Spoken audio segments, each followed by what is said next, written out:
ചെയ്യാൻ വേണ്ടി തുടങ്ങിയിട്ട് 2 മാസമായി അല്ലാഹുവേ റമളാനിൽ എത്തിച്ചതാ എന്ന് പറഞ്ഞ് ദുആ ചെയ്തിട്ട് ഏതായാലും നമ്മുടെ ദുആക്ക് ഉത്തരം കിട്ടി എന്ന് പറയണമെങ്കിൽ എടുക്കണം. കിട്ടിയെന്ന് പറയാനായിട്ടില്ല, ദുആക്ക് ഉത്തരം കിട്ടി എന്ന് പറയണമെങ്കിൽ എന്ത് വേണം? റമളാന് ആദ്യത്തെ രാത്രി വരെ നമുക്ക് ഹയാത്ത് വേണ്ടേ? എന്നാലല്ലേ നമുക്ക് എത്തിച്ചു എന്നൊന്ന് പറയാൻ കഴിയും. ഏതായാലും അല്ലാഹു നമുക്ക് ആയുസ്സും ആഫിയത്തും തരട്ടെ. നമ്മുടെ ജീവിതത്തിന്റെ അവസാനത്തെ ശഅബാനോ റമളാനോ അല്ലാഹു കാക്കട്ടെ. അങ്ങാടികളിലൊക്കെ ഒരു ചർച്ചയുണ്ട്, ആ ചർച്ചയ്ക്ക് ഒരു പ്രസക്തിയില്ല. എന്താണ് ചർച്ച? എല്ലാവർക്കും അറിയും. നാളെ നോമ്പാവോ ഉത്തരം കൊടുത്ത് മടുത്തുപോയി. എന്ത് പറയാനാണ്? ആളുകളൊക്കെ ഒന്നാകെ ചർച്ച നാളെ നോമ്പ് തന്നെ. അപ്പൊ ചില ആൾക്കാർ വർദ്ധിച്ചിട്ടുണ്ട് നാളെ നോമ്പ് തന്നെ. ഏതായാലും ഞാനൊരു കാര്യം സൂചിപ്പിക്കാം. നമുക്ക് നമ്മുടെ കണക്കുകൂട്ടൽ പ്രകാരം ഖാദിമാരുടെ ഫത്വ അനുസരിച്ചിട്ടാണ് നമുക്ക് മസ്കല പറയാനും നമുക്ക് അതുപോലെ കാര്യങ്ങൾ പറയാനുള്ളത്. ഖാദിമാരുടെ തീരുമാനമാണ് നമുക്ക് തീരുമാനം. ഏതായാലും ശക്കിന്റെ ദിവസം എപ്പോഴാണ്? നാളെ രാത്രിയാണ് നമുക്ക് 30ാമത്തെ രാത്രി. ഇന്ന് 29ാമത്തെ രാത്രി. അറബിക് ഡേറ്റില് 28 എന്ന് പറഞ്ഞിട്ടൊന്നില്ല. ഉണ്ടോ? അതിപ്പോ ചില ആൾക്കാർ ഇങ്ങനെ കണ്ടിട്ടുണ്ടാവും, ഫെബ്രുവരി 28. അതുകൊണ്ട് അറബി 28 അതിന് ടാലിയാക്കിട്ട് ഉണ്ടെന്നായിരിക്കും ചില ആൾക്കാർ. ഫെബ്രുവരി 28 കൊല്ലത്തിൽ ആകെ ഒന്നേ ഉള്ളൂ. ഒരു മാസത്തിൽ 28 കുറവാണ്. ചില ആൾക്കാർക്ക് അതും കൂടെ ചിലപ്പോ ഒന്നുണ്ടാവില്ല. ചിലപ്പോ 1-ാം താരീഖ് നാളെ 1-ാം തീയതി ഓർമ്മ വേണോ? അത് ചില ആൾക്കാർ ബോധമുണ്ടാവും. ഏതായാലും അറബിക് ഡേറ്റ് പ്രകാരം എന്ത് വേണം? ഈ 30 പൂർത്തിയാകണം, ഇല്ലെങ്കിൽ 29 മാസം. കാരണം മഹാനായ റസൂലുള്ളാഹി സ്വല്ലല്ലാഹു അലൈഹി വസല്ലം തങ്ങളുടെ കാലത്ത് ഒരു സ്വഹാബി ഷാമിലേക്ക് പോയിട്ട് അങ്ങനെ അദ്ദേഹം അവിടെ ഒരു 30, അതായത് ഒരു വെള്ളിയാഴ്ച ദിവസമാണ് അവിടെ മാസം കണ്ടത്. വെള്ളിയാഴ്ച നോമ്പനുസരിച്ച് അങ്ങനെ റമളാനിന്റെ അവസാന ഭാഗത്തിലേക്ക് എത്തിയിട്ട് മദീനയിലേക്ക് വന്ന് നോക്കുമ്പോൾ മഹാനായ ഇബ്നു അബ്ബാസ് റളിയല്ലാഹു അൻഹു സ്വഹാബത്തിനോട് പോയി കാര്യങ്ങൾ നിങ്ങൾക്ക് ഇവിടെ എത്ര നോമ്പ്? അവിടെ നമുക്ക് 26 25. അപ്പൊ ബഹുമാനപ്പെട്ട സ്വഹാബി ചോദിച്ചു, എന്തേ അവിടെ കണ്ടാൽ പോലെ ഇവിടെ കണ്ടാൽ പോലെ? അങ്ങനെ ചില ആൾക്കാരുണ്ടോ സൗദിയിൽ വരുമ്പോ ചിലപ്പോൾ നോമ്പ് ബാധി നമുക്ക് എന്താ ദുബൈയിൽ വരും, എന്താ സൗദിയിൽ നാളെ നോമ്പാവാൻ. ഇതുവരെ സൗദിയിൽ നാളത്തെ ഡിക്ലെയർ ആയിട്ടില്ല. ഏതായാലും നാളെ ശനിയാഴ്ച ഏകദേശം നാളെ അവിടെ നോമ്പായിരിക്കും. അപ്പൊ നോമ്പ് 20 നമുക്ക് സൗദിയിൽ നിന്ന് ദുബൈനെ വന്നിട്ട് ഇവിടെ എത്തിയിട്ട് നോക്കുമ്പോ ഇവിടെ എത്ര നോമ്പായി? 20 നോമ്പായി. ഓന് എത്രയായി? 21 അപ്പൊ അങ്ങനെ ചില വിശ്വാസികൾ കൺഫ്യൂഷനുകളൊക്കെ ഉണ്ട്. അതൊക്കെ അത്തരം കാര്യങ്ങൾ നിങ്ങൾ പല പ്രാവശ്യം പറഞ്ഞിട്ടുണ്ട്. ഉലമാക്കൾ ചർച്ച ചെയ്യേണ്ട കാര്യം ഉലമാക്കൾക്ക് വിടണം. പണ്ഡിതന്മാർ ചർച്ച ചെയ്യുന്ന വിഷയം പണ്ഡിതന്മാർക്ക് വിടണം. ഡോക്ടർമാരുടെ കാര്യം ഡോക്ടർമാർക്ക് വിടണം. എഞ്ചിനീയർമാരുടെ കാര്യം എഞ്ചിനീയർക്ക് വിടണം. ഏതെങ്കിലും അങ്ങാടിയിൽ ചർച്ചയുണ്ടോ? ആ ഡോക്ടർ കൊടുത്ത മരുന്ന് ശരിയില്ല, പോലെ എന്താണ് അത് പറയില്ല. കൊടുത്ത ശരിയായിട്ട് പോലെ ടെസ്റ്റ് ശരിയില്ല, പോലെ മെഷീൻ ശരിയില്ല എന്ന് ആരും പറയില്ല. എഞ്ചിനീയർക്ക് പോലെ ആടെ ഇത്ര സ്ക്വയർ ഫീറ്റിലേക്ക് ഇത്ര സിമെന്റ് ഇട്ടിട്ട് 10 ചാക്ക് സിമെന്റ് ഇട്ടിട്ട് ആരും ചർച്ചയില്ല. എല്ലാം ചർച്ച എന്താണ്? ഹോൾസെൽ ചർച്ച. പണ്ഡിതന്മാർ പറയേണ്ട പണ്ഡിതൻ പറഞ്ഞാൽ ഞാനല്ല, ഞാൻ പറയേണ്ടത് നിങ്ങൾ പറയേണ്ടതല്ല. നമുക്ക് നേതൃത്വം നൽകുന്ന പണ്ഡിത ഒരു കൂട്ടമുണ്ട്.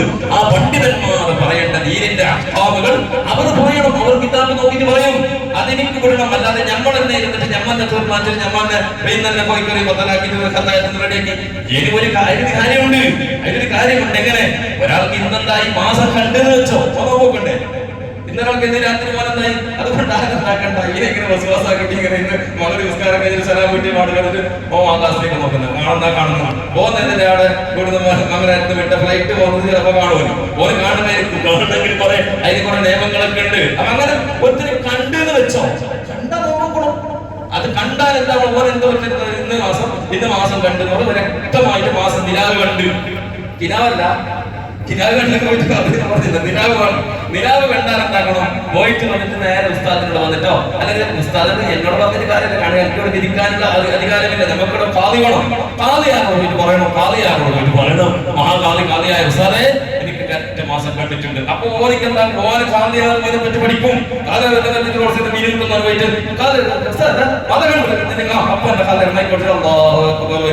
അങ്ങനെ അതിനർത്ഥമില്ല.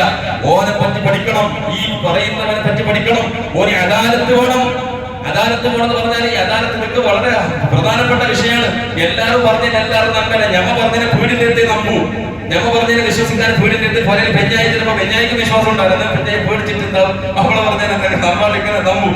പക്ഷേ ഇസ്ലാമിക നിയമപ്രകാരം കർമ്മശാസ്ത്ര മസ്കല പ്രകാരം ഒരാൾ ഖാദിന്റെ അടുക്കലേക്ക് പോയിട്ട് ഒരു മസ്കല കാര്യം പറഞ്ഞാൽ അവൻ ആദിനായിരിക്കണം. അവനെ പറ്റി പഠിക്കണം. ഒരു നാട്ടിൽ കളവ് പറഞ്ഞിട്ടുണ്ടോ, ഓന് പിന്നെ എന്തെങ്കിലും എന്തെങ്കിലോ വേറെ എന്തെങ്കിലും കൃത്യങ്ങളിൽ കുടുങ്ങിയിട്ടുണ്ടോ, അതെല്ലാം നോക്കിയിട്ട് എന്തായി ഖാദിയാകും. അത് വിധിച്ചാൽ നമുക്ക് നോമ്പ് നിർബന്ധമാണ്. ഇത് വിധിച്ചില്ലെങ്കിൽ ഓർക്ക് നോമ്പ് നോക്കണം. അങ്ങനെയല്ലാതെ നമ്മൾ എന്താക്കണ്ട ഇത്തരം കാര്യങ്ങളൊന്നും ചർച്ച ചെയ്യണം ഇൻഷാ അല്ലാഹ്. അതുകൊണ്ട് നിങ്ങൾക്ക് അങ്ങനത്തെ ആര് വിശ്വാസക്കാരുണ്ടെങ്കിൽ നിങ്ങൾ എന്തായാലും റെഡിയായിട്ട് നിന്നോടെ റെഡിയായിട്ട് നിങ്ങൾക്ക് കൂടിയിട്ടുമല്ലോ. ഇന്നെ എന്തായാലും ഫ്രഷായിട്ട് അങ്ങനെ ഇവര് പള്ളിക്ക് വരുന്നത് നോമ്പായി പോയത് ആ നിയത്തിന് വന്നിട്ട് എന്താക്കാം അങ്ങനെയെങ്കിലും ഒരു ജമാഅത്ത് വിട്ടുമല്ലോ. ഇതിപ്പോ നാളെ ചിലപ്പോൾ ഏതെങ്കിലും കാലം എന്തായി നാളെ എവിടെയെങ്കിലും സ്ഥലത്ത് കാതുകാരിൽ കൂടി ഐക്യകണ്ഠമായിട്ട് വാദം പിടിച്ചെങ്കിൽ ഞാൻ വരുന്നില്ല ഇന്ന് പുസ്തകം ശരിക്ക് അയാൾക്ക് ഒത്തിരി കമ്പനിക്കണ്ട അയാൾ സത്യം അതല്ല പഠിക്കണ്ടേ ഇങ്ങനെ ചെല്ലാൻ നിൽക്കണ്ട. എന്റെ നിയമപ്രകാരം നമുക്ക് ഇന്ന് 29ാമത്തെ രാത്രിയാണ്. ഇന്ന് സംശയത്തിന്റെ രാത്രിയല്ല, നാളെ രാത്രിയാണ് നമുക്ക് മാസം കാണാൻ സാധ്യതയുള്ള രാത്രി. അന്ന് മാസം കാണല് നോക്കല് സുന്നത്താണ്. എല്ലാവർക്കും നോക്കാം. നോക്കല് നോക്കിയതിന്റെ കൂടിയിട്ടും കണ്ടില്ലെങ്കിൽ എല്ലാവർക്കും കണ്ടോളുന്നില്ല. എന്നെ മൊത്തം കാണും. എന്റെ ജീവിതത്തിൽ എന്തോരം മാസം കണ്ടില്ല. ചില ആൾക്കാർ കഴിഞ്ഞ ഏതോ ഒരു മാസത്തിന് നിലാ കാണുന്നു വിളിച്ചോണ്ടുപോയി. മാസം ഇന്ന് നിലാ കാണുന്ന സ്ഥലം പറഞ്ഞു ഞാൻ കണ്ടിട്ടേ ഞാൻ പറഞ്ഞു ഞങ്ങൾക്ക് കാണുന്നില്ല. പറഞ്ഞു നെറ്റ് കാണുന്നു. ഞാൻ പറഞ്ഞു നിന്റെ കണ്ട് വല്ലാത്ത കണ്ടോ CC ക്യാമറയുടെ അപ്പുറം പോയാലും. അപ്പൊ ആ രീതിയിൽ അപ്പൊ ഞമ്മക്ക് എന്താക്കാൻ ആവശ്യം നോക്കല് സുന്നത്താണ്. അപ്പൊ അങ്ങനെ നാളെ മാസം ഏകദേശം നാളെ രാത്രി 99.3% നാളെ രാത്രി മാസം അതായത് റമദാൻ ഒന്നാകും. അപ്പൊ നാളാഴ്ച നോമ്പാകും. അപ്പൊ അതുകൊണ്ട് എല്ലാ മുഅ്മിനീങ്ങളോട് പറയാനുള്ളത് നാളെ രാത്രി മഗ്‌രിബിന് മുമ്പ് തന്നെ കഴിഞ്ഞ കൊല്ലം ഞാൻ സൂചിപ്പിച്ചിട്ടുണ്ട്. ഇക്കൊല്ലം പറയലിന്റെ ബാധ്യതയാണെന്ന് നമുക്ക് ഓർമ്മപ്പെടുത്തുന്നു. റമദാനിന്റെ ആ വരവിനെ കാത്തു സൂക്ഷിക്കൽ സുന്നത്താണ്. അത് മുഅ്മിനീങ്ങൾക്ക് ഭാഗ്യം ഉണ്ടാവും. എല്ലാവർക്കും കഴിയില്ല. ചില ആൾക്കാർക്ക് ഉണ്ടാവും ഓരോ റമദാനായിട്ട് റമദാൻ മാസം കണ്ട് പള്ളിയിൽ നിന്ന് തലക്കിലോട്ട് ഓനാടെ ഉണ്ടാവും. മോൻ മീൻ വാങ്ങുന്ന എത്ര കോയിന്റെ പൊടി കോയിക്ക് പോയി നിൽക്കുന്നുണ്ടാവും. അല്ലെങ്കിൽ സർക്കാരിന്റെ പൊടി ഉണ്ടാവും. അല്ല ഹോട്ടലിൽ പോയിട്ട് ഒരു ചായക്ക് ഓർഡർ ആക്കി ചായക്ക് നടക്കുന്നുണ്ടാവും. അപ്പൊ പള്ളിയിൽ നിന്ന് തക്ബീർ കെട്ടി തുടങ്ങിയ വരുന്ന ലേട്ട ഇങ്ങനെ ആ രീതിയിൽ ആവിപ്പോകരുത്. നമ്മൾ നാളെ ഇൻഷാ അല്ലാഹ് അസ്ർ നിസ്കാരം കഴിഞ്ഞാൽ തന്നെ നമ്മൾ നമ്മുടെ വീട്ടിലുള്ള ഭാര്യമാരോട് ഉമ്മമാരോട് മക്കളോട് എല്ലാവരോടും പറയണം ഇന്ന് നമ്മുടെ നാട്ടിലേക്ക് വലിയ ഗസ്റ്റ് വരാൻ പോവുകയാണ്.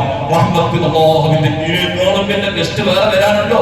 അല്ലാഹുവിന്റെ റഹ്മത്ത് കോടി റഹ്മത്ത് ഭൂമിയിലേക്ക് ഇറങ്ങുന്ന ആ ശുഭമുഹൂർത്തം ഞാൻ കഴിഞ്ഞ കൊല്ലം പറഞ്ഞില്ലേ. ആദ്യത്തെ നിന്റെ വരവിനെ നിന്റെ ആ സ്വീകരിക്കുന്ന കോലം നോക്കിയിട്ടാണ് അല്ലാഹു സുബ്ഹാനഹു വ തആലയുടെ മലായികത്ത് നിനക്ക് റമദാനിന്റെ പൂർണ്ണമായ പ്രതിഫലം കിട്ടുമോ ഇല്ലേ, ലൈലത്തുൽ ഖദർ കിട്ടുമോ ഇല്ലേ എന്ന് മനസ്സിലാക്കാതിരിക്കുക. ആദ്യത്തെ വരവ് നോക്കിയിട്ട് ആദ്യത്തെ കോൽ സ്വീകരിക്കുന്ന രീതി. അതുകൊണ്ട് നാളെ ഇൻഷാ അല്ലാഹ് നാളെ മഗ്‌രിബിന് മുമ്പ് തന്നെ എല്ലാവരും കുളിച്ച് ഫ്രഷായി നല്ല ഡ്രസ്സുകളൊക്കെ ഇട്ട് നല്ല വാഹത്തോടെ അങ്ങനത്തിന് പോകുമ്പോൾ മാത്രമല്ല നല്ല ഡ്രസ്സ് ഇടുന്നത്. ഞമ്മ നല്ല ഡ്രസ്സ് ഇടുന്നപ്പോ പിള്ളേരെല്ലാം അടി വെച്ചിട്ട് ഇടുന്ന വേറെ, പള്ളിക്ക് പോകുമ്പോൾ ഇടാനെന്ന് വേറെ, നിസ്കരിക്കുമ്പോഴെന്ന് വേറെ, അതുപോലെ തന്നെ മംഗളത്തിന് പോകുമ്പോൾ വലിയ VIP ആൾക്കാർക്ക് പോകുമ്പോൾ വേറെ, പാപങ്ങളൊക്കെ അങ്ങനെയല്ല. ഏറ്റവും നല്ല ഡ്രസ്സ് ഇട്ടതിപ്പോ ഏറ്റവും നല്ല ഇള്ളേര് എപ്പോഴും പുതിയതിടാൻ നമുക്ക് കഴിയും. എപ്പോഴും പുതിയതിന്റെ യൂസ് എന്ന ഡ്രസ്സ് കണ്ടുവരും. ഈ പ്ലേറ്റ് തിന്നുന്ന പ്ലേറ്റ് കൊടുക്കുന്ന ഗ്ലാസ് എല്ലാം യൂസ് തുടങ്ങിയില്ലേ. കുറച്ച് അങ്ങനെ കാരണം അരക്കാൻ കഴിയാത്ത മനുഷ്യന്മാരാണ് ഈ വാഷിംഗ് മെഷീൻ വന്നതുകൊണ്ട് സലാമത്തായി. വാഷിംഗ് മെഷീൻ വീട്ടിലുണ്ടായിട്ടുണ്ടെങ്കിൽ എപ്പോഴും യൂസ് ചെയ്യുന്ന ഡ്രസ്സ് വന്നിട്ടുണ്ട്. ആര് ഏത് വെഞ്ഞായിമാരെ നടത്തി തരാൻ റെഡിയില്ല. അപ്പൊ അതുകൊണ്ട് പുതിയ തന്നെ ഇടണമെന്നല്ല അതിനർത്ഥം. നമ്മൾ ഉസ്താദന്മാരൊക്കെ പറഞ്ഞു തന്നത് നല്ല ഡ്രസ്സ്. നിനക്ക് നിന്റെ ഡ്രസ്സ് 5 ഡ്രസ്സ് ഉണ്ടെങ്കിൽ 5 ഡ്രസ്സുകളെ കൂട്ടത്തിൽ ഏറ്റവും നിനക്ക് ഇഷ്ടപ്പെട്ട ഡ്രസ്സ് ചെയ്ത് നിനക്കിട്ട് ചില ഡ്രസ്സ് ഇട്ടാണ് നല്ല റാഹത്താവൂലെ. എല്ലാ ഡ്രസ്സും എപ്പോഴും നമുക്ക് റാഹത്താണ്. ചില ഡ്രസ്സ് ഇട്ടാണ് ഞങ്ങളുടെ മനസ്സേക്ക് നല്ല ആപ്യവും. അങ്ങനത്തെ നല്ല ഡ്രസ്സ് ഇട്ടിട്ടാണ് പള്ളിയിൽ കയറേണ്ടത്. ജുമുഅക്ക് വരുമ്പോൾ ഏറ്റവും അഫ്ളലായ ഡ്രസ്സ് ഇടണം. ഏറ്റവും പഴുത്ത ഡ്രസ്സുകളുടെ കൂട്ടത്തിൽ നല്ല ഫ്രഷുള്ള നല്ല നമുക്ക് മനസ്സിലേക്ക് സമാധാനം. കാരണം അള്ളാന്റെ മുമ്പിലേക്കല്ലേ നമ്മൾ വരുന്നത്, പടച്ചവന്റെ മുമ്പിലേക്കല്ലേ നമ്മൾ വരുന്നത്. ആ വരുന്ന സമയത്ത് ചുളിഞ്ഞിട്ട് കക്കൂസിന് പോകുമ്പോൾ അതേ തുണി, ടോയ്ലറ്റിൽ പോകുമ്പോൾ അതേ തുണി, മീൻ പോകുമ്പോൾ അതേ ഡ്രസ്സ് ഇതൊക്കെ ഇട്ടിട്ട് അങ്ങനെ വരുന്നത്. ചില മനുഷ്യന്മാർ ഇവിടെ ഉണ്ടെന്നല്ല. നമുക്ക് ഞാൻ ഇമാമാരുടെ കൊണ്ട് സലാമത്തായി ഇത് ആർക്കും അറിയാനില്ല. കാരണം ഞമ്മ എന്റെ വലത്തെ ഭാഗത്തും അടുത്ത ഭാഗത്തുണ്ട്, ഒറ്റേ ഭാഗത്ത് മരക്ക് അടുത്ത ഭാഗത്ത് മരക്ക്. അതുകൊണ്ട് സലാമത്തായി. ചില സ്ഥലത്ത് ചില ആൾക്കാർ പറയുന്നു ഉസ്താദേ സഫിൽ നിൽക്കാനാന്നില്ല. ഈ രീതി എന്റെ കളിച്ചിട്ട് അങ്ങനെ കളിച്ചിട്ട് ഗ്രൗണ്ട് അങ്ങനെ ഒരു മകനിക്ക് 6:35 6:34 സെക്കൻഡ് അപ്പം നിർത്തുക. ഒറ്റ പച്ചൻ വന്നിട്ട് വേർപ്പള്ളി പള്ളി പള്ളിയുടെ കാർപ്പറ്റ് നിറതിപ്പോ ഓന്റെ ഈ വേർപ്പുറ്റിങ് തന്നെ മതിയല്ലേ. ഓരങ്ങനെ തന്നെ ചില ആൾക്കാർ ഇങ്ങനെ ഇങ്ങനെ പള്ളിക്ക് കളിക്കോടെ. ചില സമയത്ത് അടുത്ത് നോക്കുമ്പോൾ ഇത്തരം വലിയ ഉഗ്രണ്ട് പള്ളിന്റെ ഉള്ളിൽ കുത്തുപോകുന്ന പോലും പണിയില്ല.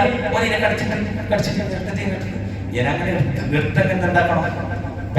കിട്ടുള്ളൂ പള്ളിന്റെ നിസ്സാരമാക്കിയാൽ ഈമാന് പോലും നഷ്ടപ്പെട്ടു പോകുന്ന കാര്യമാണ്. നിസ്സാരമാക്കി കിട്ടാൽ എനിക്ക് കടിച്ചിട്ട് എടുക്കാൻ പാടില്ല. ഉഗർ കടിക്കാൻ പാടില്ല. കടിച്ചാൽ ദാരിദ്ര്യം വരുന്നതാണ്. ഉഗർ കടിക്കുന്നത് ദാരിദ്ര്യം. പണ്ട് കാലത്ത് ഞങ്ങളുടെ ചെറുപ്പകാലത്തൊക്കെ ഉഗർ കടിച്ച അപ്പൊ തന്നെ തയ്ക്കുന്ന ഒരു കാലം ഉണ്ടായി അല്ലെ.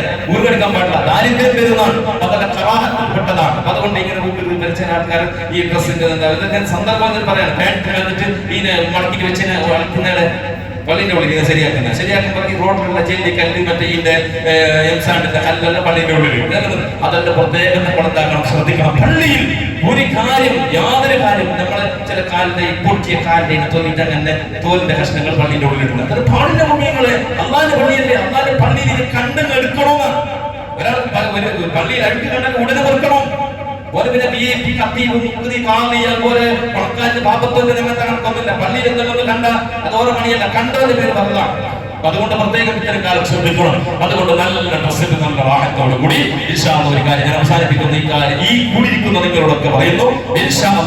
ഈ പ്രാവശ്യത്തിന്റെ റമദാനിന്റെ തുടക്കം മുതൽ ഒടുക്കം വരെ ഞാൻ ഇബാദത്തിനായിട്ട് പറഞ്ഞത് ഡ്രൈവിംഗ് ആക്കാൻ പോണ്ട, പീടിയച്ചോടാക്കാൻ പോണ്ട, ഷോപ്പ് തുറക്കാൻ പോണ്ട എന്നല്ല. നല്ല ഇബാദത്ത് തന്നെ, എല്ലാ ഇബാദത്ത് തന്നെ. അല്ലാതെ പിന്നെ എല്ലാവരും വന്നിട്ട് എല്ലാവരും പള്ളിയിൽ എന്തായാലും പുസ്തകത്തിന് ടിഫിന് വരുമോ? ടിഫിന് ഓണക്ക് പിന്നെ കറിയ ചോറ് വരൂലേ? കാരണം നിങ്ങളെ പോലെ കഷ്ടപ്പെട്ട് പണിയെടുത്തിട്ട് അധ്വാനിക്കുന്നതുകൊണ്ടല്ലേ നമുക്ക് നല്ല ഫുഡും പൈസയൊക്കെ കിട്ടുന്നത്.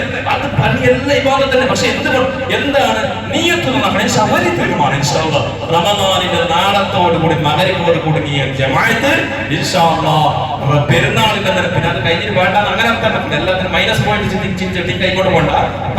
ഒരു കാര്യം പറയാണ്, 30ാമത്തെ ദിവസത്തിന്റെ അന്നത്തെ അസർ വരെയുള്ള ജമാഅത്ത്, ഒരു ജമാഅത്ത് തക്ബീറിന്റെ ഇഹ്റാമോട് കൂടെ തെറ്റിക്കാതെ ഇമാമിന്റെ കൂടെ ഞാൻ നിസ്കരിക്കുന്ന നിയത്തുകൾ വെച്ച് നോക്ക്. എത്തുന്നതിനെ നിങ്ങൾ പിന്നെ പറയും മനസ്സറിഞ്ഞിട്ട് നിയത്ത് വെക്കുക.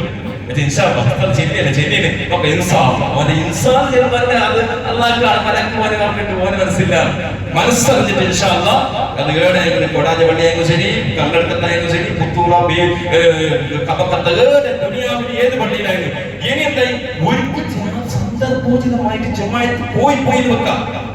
ചിലപ്പോൾ മനുഷ്യനല്ല ഉറങ്ങിയിട്ട, ചില എന്നെ പുറത്തൊരു ചിലപ്പോൾ ഉറങ്ങിയപ്പോൾ നമ്മൾ ഡ്യൂട്ടിയുള്ളത് കൊണ്ട് നേരെ ചിലപ്പോൾ ഉറങ്ങിയിട്ട് ബാക്കിയായി എന്ന് വെച്ചാൽ അപ്പൊ അതിന് പരിഹാരമുണ്ട്.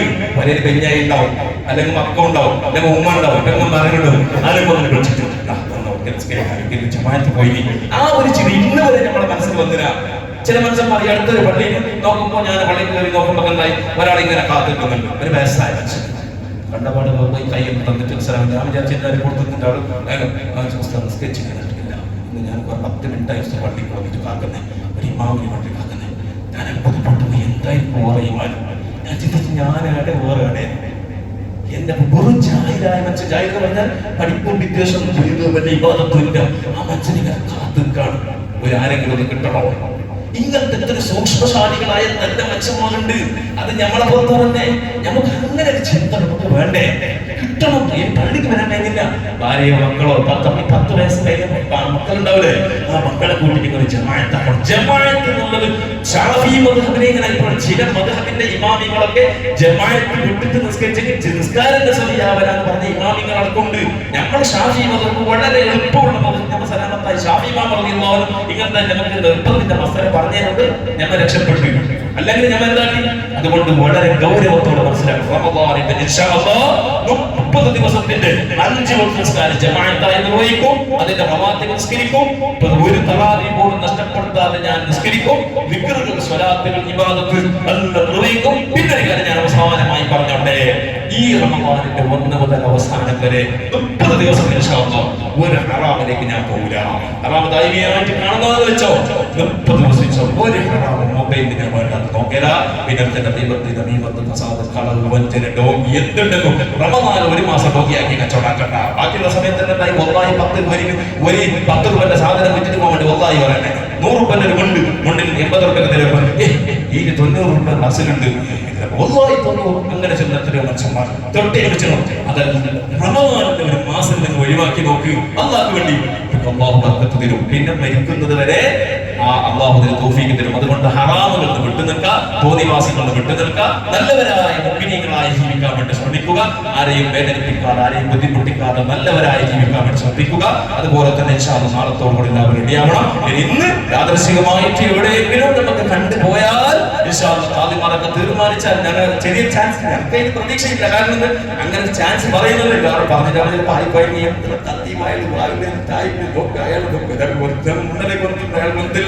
ഇങ്ങനെ കാരണം എന്തെന്ന് ബസ്സില്ല പിന്നെ വീടിന്റെ ഇതല്ലായിരിക്കും പാട്ട് അധികം അത്ര വെള്ളിയാസം അവിടെ ചെന്നിട്ടായില്ലേ പിന്നെ മൈലാക്കുമാർ എങ്ങനെ നമ്മള് ഇങ്ങനെ കേൾക്കുന്ന മനുഷ്യന്മാരുണ്ടാവും. അതുകൊണ്ട് ഞമ്മക്ക് ലാഹിർ നോക്കിയിട്ടാണ് മസാല അല്ലെ, അതിന്റെ അപ്പുറം നമുക്ക് നോക്കേണ്ടതില്ല. അതുകൊണ്ട് ആയി പോയാൽ പള്ളിയിൽ നിന്ന് തക്ബീറിന്റെ ശബ്ദം കേട്ടാൽ എന്നെ ചൊടിച്ചിട്ട് പള്ളിക്ക് വരാതെ ചെല്ലുകൊണ്ടോ പഠിപ്പിക്കണോ എന്ന് പറഞ്ഞിട്ട് ഇന്ന് ഒരു സമയം അങ്ങനെ വിചാരിച്ചല്ല.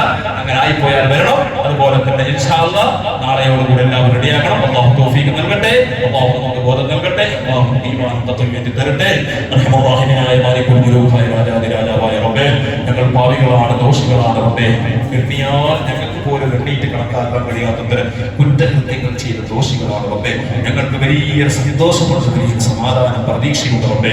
ഈ റമദാൻ വരുമ്പോൾ ഞങ്ങൾ നീ സ്വീകരിക്കുമെന്ന പ്രതീക്ഷയാണ് റബ്ബേ.